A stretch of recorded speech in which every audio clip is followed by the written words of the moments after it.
కుటుంబంలో ఎవరినైనా చిన్నచూపు చూస్తే దాని ఫలితం వారికి ఆ చిన్న చూపు చూడబడిన వారికి చిన్న బ్రతికే లభిస్తుంది. అంటే బాల్యంలో ఏ కారణం వల్ల అయినా సరే రంగు కావచ్చు, తెలివిగా మాట్లాడలేకపోవచ్చు, తెలివైనటువంటి స్పందనలు పిల్లల్లో కలక్కపోవచ్చు, తల్లిదండ్రులకు అంత విలువున్న వ్యక్తులు కాకపోయి ఉండొచ్చు, సమాజంలో అంత గౌరవం ఉన్న వ్యక్తులు కాకపోవచ్చు, తల్లిదండ్రులకే స్వయంగా ఒక్కొక్కసారి సమయాలను బట్టి బిడ్డ మీద ఆసక్తి లేకపోవచ్చు. ఆయా సందర్భాలను బట్టి ఆ పిల్లవాడి మీద చిన్న చూపు ఏర్పడి ఉంటే, ఆ చిన్న చూపు కొనసాగి ఉంటే అతని బాల్యంలో తప్పనిసరిగా అతని జీవితం చిన్న బ్రతుకుగానే బ్రతకాల్సిన పరిస్థితి ఏర్పడుతుంది. చిన్న చూపు కారణాలు అనేకంగా మనం చెప్పుకుంటూ ఉన్నాం. అయితే ఇవన్నీ తెలిసి జరుగుతాయా అంటే తెలిసి జరగవు. కానీ తెలియకుండా జరుగుతాయి. తెలుసుకోవాల్సిన అవసరం ఉన్న వ్యక్తి కూడా ఆ విషయాన్ని పక్కన పెట్టి మరి తన విధానాన్నే ముందుకు కొనసాగిస్తే తప్పనిసరిగా ఆ పెరిగిన వాడు చిన్న బ్రతుకును మాత్రమే పొందగలుగుతాడు. కాబట్టి బాల్యంలో ఎలా పెంచుతున్నాం అనేది ప్రతి తల్లిదండ్రులు కూడా గమనించుకోవాల్సిన అవసరం. చిన్న చూపు అనేది అది మొదలయ్యేది ఇంట్లోనే కాబట్టి మొదట సమాజంలో ప్రారంభం అవ్వదది. ఏదైనా సమాజంలో గౌరవించబడుతున్నాడంటే వాడు ఇంట్లో గౌరవించబడి ఉంటాడు. సమాజంలో హోదాతో ఉన్నాడంటే వాడు ఇంట్లో కూడా అదే హోదాతో ఉన్నట్టు. సమాజం వాడిని పెద్ద చూపుతో చూస్తోంది అంటే ఇల్లు కూడా పెద్ద చూపుతో చూసినట్టుగానే అర్థం చేసుకోవాలి. సమాజంలో ఏవైతే ఈ రోజున ఆ వ్యక్తికి ఎదిగిన తర్వాత లభిస్తున్నాయో, ఏ గౌరవాలు, ఏ ప్రాముఖ్యాలు, ఏ ప్రాధాన్యాలు, ఏ స్నేహాలు, ఏ బంధుత్వాలు, ఏవైనా సరే ఏ లాభాలు అతని పరంగా అతను కలుగుతున్నాయో అవన్నీ కూడా కలగడానికి కారణం కుటుంబంలో అతను చిన్నప్పుడు జరిగినటువంటి బాల్యం అని మనం ముందుగా తెలుసుకోవాలి. అంటే బాల్యంలో అతనికి ఆ గౌరవం లభించింది, ఆ హోదా లభించింది, ఆ విలువ లభించింది, ఆ ప్రేమ లభించింది, ఆ ప్రాముఖ్యత లభించింది, ఆ ప్రాధాన్యత లభించింది. ఇవన్నీ కూడా ఏవైతే ఈనాడు సమాజంలో అతను పొందుతున్నాడో మంచి స్నేహాలు గాని, మంచి బంధుత్వాలు ఏవైనా సరే పాజిటివ్‌గా పొందుతున్నవన్నీ కూడా అతను బాల్యంలో పొందబడి ఉంటాడు. అలాగే ఇప్పుడు సమాజంలో ఆ మొదటి వ్యక్తికి భిన్నంగా ఉన్నటువంటి వ్యక్తి సమాజంలో గౌరవం లేకుండా, విలువ లేకుండా, ఎవరు అతన్ని పట్టించుకోకుండా, ఎవరు అతని పట్ల ఆసక్తి లేకుండా,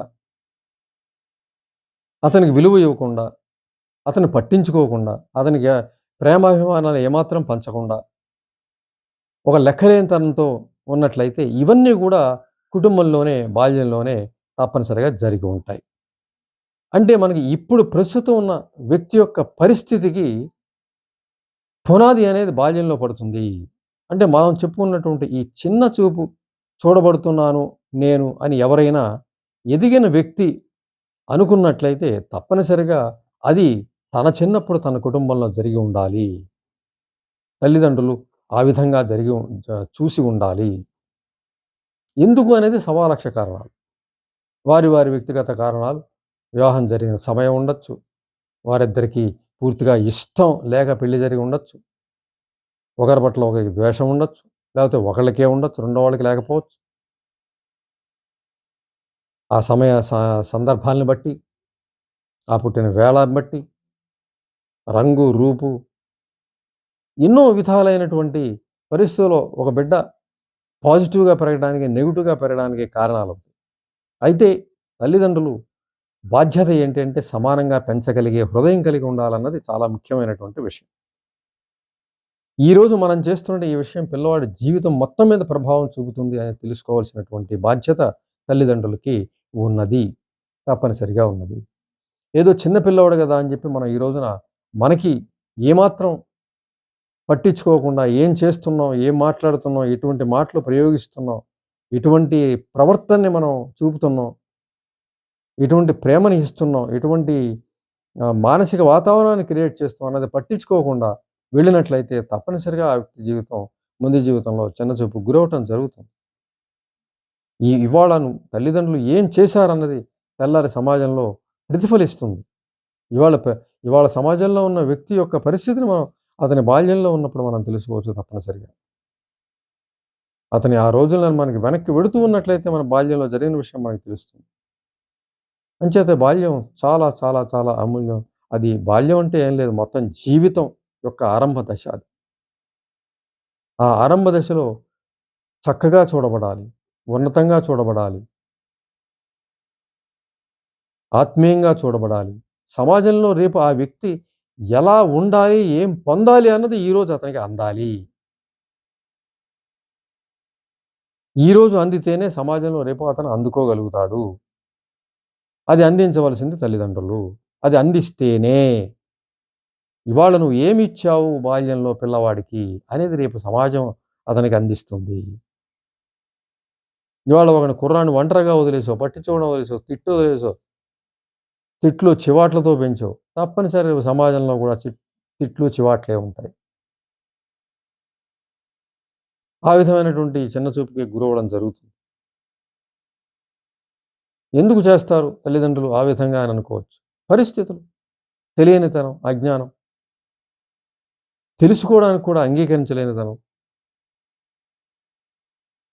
పసిపిల్లల పైన ఏ విధమైనటువంటి రిఫ్లెక్షన్ ఉండదు కాబట్టి వాళ్ళ నుంచి వ్యతిరేకత రాదు కాబట్టి ఓ 25 ఏళ్ళ, ఒక 30 ఏళ్ళ కుర్రాడి మీద చేసినట్టు ఒక చిన్న ప చిన్న ప చిన్న పిల్లవాడి మీద చేసినట్టు 25 ఏళ్ళ వాడి మీద చేయలేం కదా! చిన్న పిల్లవాడు ఏం తెలుసుకోలేడు వాడు. మనం ఏం చేస్తున్నామో దాన్నే వాడు అనుసరిస్తూ పోతాడు. కాబట్టి అది కూడా తగని పరిస్థితే. బాధ్యతగా వ్యవహరించకపోతే అది కూడా ఆ ప్రభావం మీద పడి ఆ వ్యక్తి తెల్లారి బాధపడే అవకాశం ఉంటుంది. అంచేత ఒక 25, 30 ఏళ్ల పిల్లవాడి పట్ల ఎటువంటి మనస్తత్వాన్ని నువ్వు కలిగి ఉంటావో తప్పనిసరిగా ఒక నెలల రోజుల పిల్లవాడి పట్ల కూడా అదే గౌరవం, అదే అదే ప్రేమ, అదే ప్రాముఖ్యత, అదే విలువ ఇవన్నీ కలిగి ఉండి తీరాలి. ఇప్పుడు ఇవ్వగలిగితేనే అతను పెద్దయ్యాక పొందుతాడు. ఇప్పుడు ఇవ్వలేకపోతే పొందలేడు. తాను ప్రయత్నం చేసి పొందటం అనేది చాలా పెద్ద ప్రయత్నం అది. అంత పెద్ద ప్రయత్నం చేయటానికి అతని జీవితంలో అతని బలం సరిపోయే పరిస్థితి కూడా ఉండదు. మానసికంగా వీక్‌గా పెరుగుంటాడు కాబట్టి. మానసిక సమస్య మనిషిని బలహీనపరుస్తుంది. ఇంకెక్కడ పోరాటం చేయగలుగుతాడు? ఎక్కడ సమస్యను తను జయించగలుగుతాడు? మహా అయితే గుర్తించగలుగుతాడు, బాధపడతాడు. అంతకుమించి చేయగలిగిందేం లేదు. దాన్ని జీవితాన్ని బాగు చేయగలవాళ్ళు తల్లిదండ్రులే బాల్యంలో. ఆ పసిపిల్లవాడి పట్ల ఎలా ప్రవర్తిస్తున్నాము?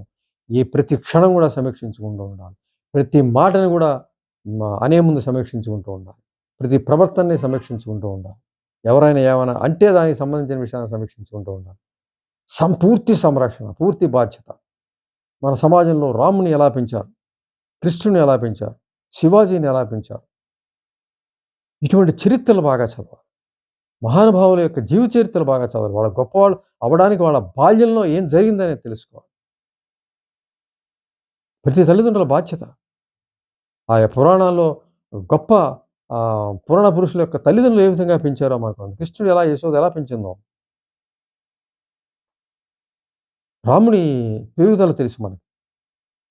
ఇవన్నీ కూడా మనకి ప్రతిరోజు నిత్యకృత్యంగా మనం తెలుసుకుంటూ ఉన్నాం, చూస్తున్నటువంటిగా. శివాజీని తల్లి ఎలా పెంచిందనేది తెలుసు మనకి.